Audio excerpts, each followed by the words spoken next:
Selamat pagi Bapak Ibu, Saudara-saudari dalam Tuhan Yesus Kristus. Berjumpa kembali dalam program Hikmat Pagi pada hari ini, Senin 10 Agustus 2026. Sebelum kita mendengarkan firman Tuhan, mari kita berdoa terlebih dahulu. Tuhan, terima kasih Tuhan untuk pagi indah ini Tuhan. Kami boleh merenungkan firman-Mu untuk kami dapat menjadi segala aktivitas kami hari ini. Pimpin kami ya Tuhan untuk mengerti dan memahami kebenaran firman-Mu. Terima kasih Tuhan, dalam nama Tuhan Yesus kami berdoa dan bersyukur. Amin.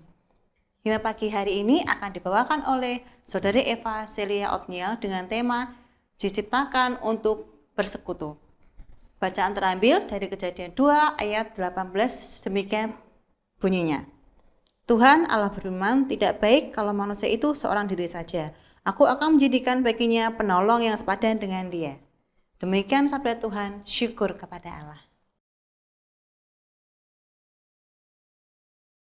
Shalom, selamat pagi Bapak Ibu Saudara yang terkasih di dalam Tuhan. Mari saat ini kita bersama-sama merenungkan akan kebenaran firman Tuhan. Bapak Ibu Saudara, tahukah ada kalimat negatif pertama kali yang dicatat di dalam kitab Kejadian pasal yang kedua ayat yang ke-18? Bahkan diucapkan oleh Allah sendiri. Tuhan Allah berfirman, tidak baik kalau manusia itu seorang diri saja. Aku akan menjadikan penolong baginya yang sepadan dengan dia. Sebelumnya, dalam siklus penciptaan di kitab Kejadian yang pasal yang pertama, Allah selalu mengakhiri karyanya dengan firman, Allah melihat semuanya itu baik, kecuali setelah selesai menciptakan manusia.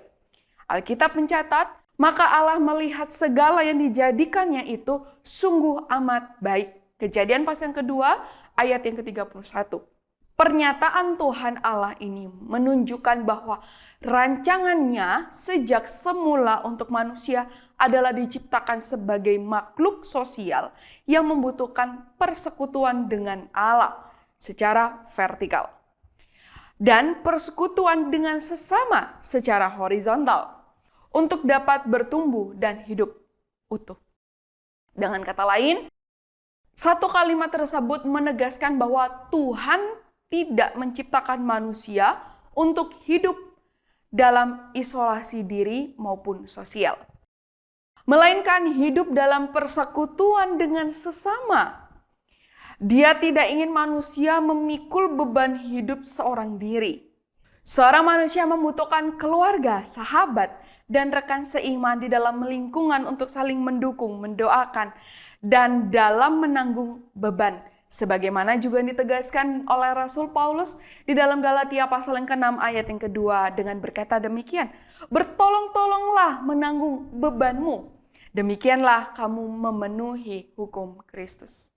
Bapak Ibu Saudara, langkah nyata agar setiap orang percaya tidak hidup mengisolasi diri dan sosial adalah hidup dalam persekutuannya dengan Kristus. Hal tersebut dapat diwujudkan melalui relasi yang saling membangun, mendukung, doa, dan pelayanan kasih melalui yang pertama, kehadiran yang konsisten dalam ibadah raya dan persekutuan tengah minggu. Kebiasaan ini memastikan setiap orang percaya dikelilingi sesama anggota jemaat yang memiliki nilai dan iman yang sejalan. Yang kedua, keterlibatan secara aktif dalam kelompok kecil, seperti kelompok doa atau kelompok persekutuan wilayah. Di lingkungan yang lebih kecil, setiap orang percaya dapat membagikan akan pergumulan dan saling mendoakan satu sama lainnya dengan lebih akrab. Yang ketiga, kesediaan untuk mengambil bagian di dalam pelayanan, misalnya di dalam kepengurusan komisi, paduan suara, diakonia, mengajar sekolah minggu, dan lain sebagainya. Hal ini dapat mengalihkan fokus kita pada diri sendiri kepada kebutuhan orang lain. Bapak Ibu Saudara, Tuhan menciptakan kita untuk sebuah hubungan bersama dan satu di dalam komunitas. Amin. Mari kita bersatu hati di dalam doa. Bersyukur Tuhan untuk waktu dan kesempatan yang Tuhan boleh izinkan bagi setiap kami untuk kami hadir di tengah-tengah komunitas. Bersyukur karena Engkau memberikan kesempatan bagi setiap kami untuk kami bisa mengenal satu sama lainnya dengan saudara seiman kami. Oleh karena itu Tuhan, berkatilah setiap kami agar melalui relasi kami bersama-sama dengan saudara seiman kami, Tuhan juga pakai kami bisa menjadi berkat.